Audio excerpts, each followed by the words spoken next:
in mind here that there aren't that many who ultimately finish this process out. Or if you have 4 or 5 candidates vying for the roughly 150, if we're lucky, we're told 160, which would be a record, 160,000 caucus-goers on the Republican side. You divide that vote along, let's say, just division of the candidates. The winner could walk away with as few as 40,000 votes. Think about that. In a country of roughly 350 million people, the next leader of the free world could be well off on his or her way as a result of picking up 40,000 votes. A Democratic pollster for Jimmy Carter, the guy who made, of course, Iowa famous. And remember, that was not because he won the state, but because he came in second to nobody. That was Jimmy Carter then. And here was the guy who orchestrated political history. He's one of the most modest guys I know, but Pat Caddell made history. And that was a big deal back then. And he got even fewer votes back then. Do you think Iowa's about to recapture its allure? What do you think, Pat? Oh, I think it's very much so. I think that when Jimmy Carter ran in '76, Iowa caucus was still not that important yet. Right. McGovern had done well against Muskie in '72, but it was not that important. This is Pat Caddell with the then governor. A child. You haven't really changed. Oh, You're God. kind of pretty much right on. Yep. But go ahead. Oh, my God, look at that. Oh, God, you shouldn't do that. That's cruel, Neil. You look great. I'll pay you back on this one, don't worry. I bet you will. I was going to say the Carter, you know, uncommitted. It wasn't a surprise that uncommitted got so many votes because of the way the caucus works, that people don't have candidates, whatever. But it was a shocker that Carter had come in first. We were able to parlay that into New Hampshire. That was the first time it had really been parlayed into a New Hampshire victory.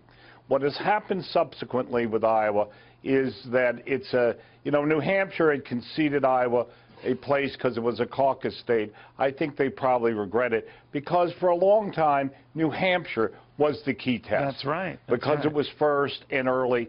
Now you have Iowa and New Hampshire sharing that. It is more important this year, but what you're saying is something very interesting and important. We're talking about it most. We're talking about it most.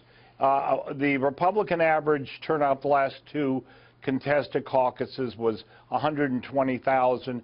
They may get up to 150, 160,000, which is their primary, normal primary turnout. That's their total voters participating and chopped among a variety of But somebody winning, right. But you win with 40,000 the way that Huckabee did in '08. You're on your way. And given the bump to New Hampshire, if that's the case, or whatever, yes, you have, and on the Democratic side, similarly, a little bigger, could be as many as 200,000 or so. Then let me ask you, Pat. If that's go ahead. Finish that thought.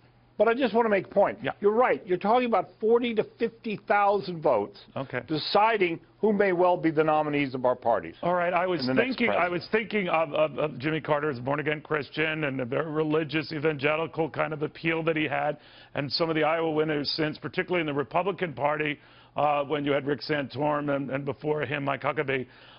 Does it strike you as odd that Jerry Falwell Jr. and Sarah Palin, very big in the evangelical community, very popular in that regard in Iowa, have both come out in favor of Donald Trump?